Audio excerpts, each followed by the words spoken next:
ഇന്നത്തെ റെസിപ്പി വെറും 3 ചേരുവ വെച്ചിട്ട് വളരെ സിമ്പിളായിട്ട് പെട്ടെന്ന് ഉണ്ടാക്കിയെടുക്കാൻ പറ്റിയ നല്ല ടേസ്റ്റി ആയിട്ടുള്ള വെറൈറ്റി ആയിട്ടുള്ളൊരു പലഹാരത്തിൻ്റെയാണ്. ഉണ്ടാക്കിയെടുക്കാൻ നല്ല എളുപ്പമാണ്, നല്ല ടേസ്റ്റുമാണ് കഴിക്കാനായിട്ട്.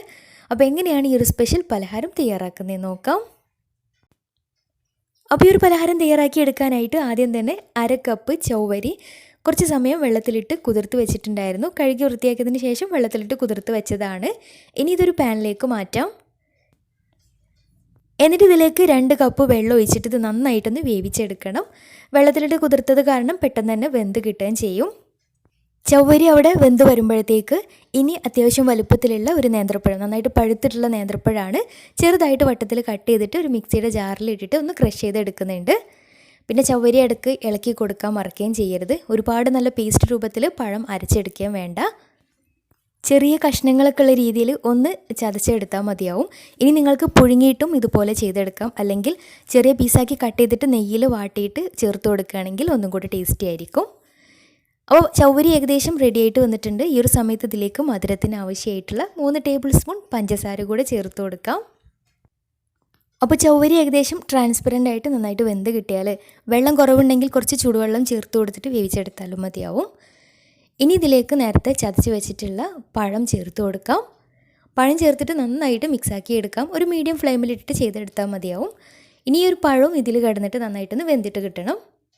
പുഴുങ്ങിയതായാലും ഒന്ന് പഴം നെയ്യിലിട്ടിട്ട് വാട്ടിയിട്ട് ചേർത്ത് കൊടുക്കുകയാണെങ്കിലും ഇതിനേക്കാളും ടേസ്റ്റാണ്. പക്ഷേ ഇങ്ങനെ ചേർത്താലും ടേസ്റ്റ് തന്നെയാണ്.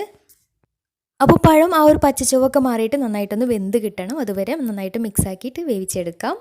ഈ ഒരു സമയത്ത് മധുരം ഒന്ന് ബാലൻസ് ചെയ്തെടുക്കാൻ വേണ്ടിയിട്ട് ഒരു പിഞ്ച് ഉപ്പും അതുപോലെ തന്നെ നല്ലൊരു ഫ്ലേവറിന് വേണ്ടിയിട്ട് 1/2 ടീസ്പൂൺ ഏലക്കാപ്പൊടി കൂടെ ചേർത്തിട്ട് നന്നായിട്ടൊന്ന് മിക്സാക്കിയിട്ട് വേവിച്ചെടുക്കാം. അവസാനം ഇതിലേക്ക് 1/2 ടീസ്പൂൺ നെയ്യും കൂടെ ചേർത്ത് നന്നായിട്ട് മിക്സാക്കി എടുത്തതിന് ശേഷം ചവ്വരിയും പഴമൊക്കെ നന്നായിട്ട് വെന്ത് കിട്ടിയാൽ ഇനി ഫ്ലെയിം ഓഫ് ചെയ്യാം. ഇനി ഇതിലേക്ക് ഒന്നും കൂടി ടേസ്റ്റി ആവാൻ വേണ്ടിയിട്ട് ഒരു ചെറിയൊരു പാന് സ്റ്റൗവിൽ വെച്ചിട്ടുണ്ട്. എന്നിട്ട് അതിലേക്ക് 1 ടേബിൾ സ്പൂൺ നെയ്യ് ഒഴിച്ചു കൊടുക്കാം. എന്നിട്ട് ഇതിലേക്ക് 3 ചെറിയുള്ളി തൊലി കളഞ്ഞ് ചെറുതായിട്ട് കട്ട് ചെയ്തിട്ട് അതിലേക്ക് ഇട്ടിട്ട് ഒന്ന് ബ്രൗൺ കളറാക്കി എടുക്കണം. ഉള്ളി ഏകദേശം ഒന്ന് കളർ മാറി വരുന്ന സമയത്ത് ഇതിലേക്ക് കുറച്ച് ഉണക്കമുന്തിരിയും കൂടി ചേർത്ത് കൊടുക്കുന്നുണ്ട്. നിങ്ങൾക്ക് വേണമെങ്കിൽ അണ്ടിപ്പരിപ്പും കുറച്ച് തേങ്ങാക്കൊത്തൊക്കെ വേണമെങ്കിൽ ഒന്നും കൂടെ ഇടയ്ക്ക് കടിക്കാൻ വേണ്ടിയിട്ട് ചേർത്ത് കൊടുക്കുകയും ചെയ്യാം. അപ്പോൾ ഉള്ളിയും ഉണക്കമുന്തിരിയൊക്കെ റെഡിയായിട്ട് കിട്ടിയാൽ ഇനി നമ്മൾ റെഡിയാക്കി വെച്ചിട്ടുള്ള ചവ്വരിലേക്ക് ചേർത്തിട്ട് ഒന്ന് മിക്സാക്കി എടുക്കാം. അപ്പോൾ ഇത്രയേ ഉള്ളൂ, സിമ്പിളായിട്ട് ഉണ്ടാക്കിയെടുക്കാൻ പറ്റിയ നല്ല ടേസ്റ്റി ആയിട്ടുള്ള നല്ലൊരു പലഹാരമാണ്.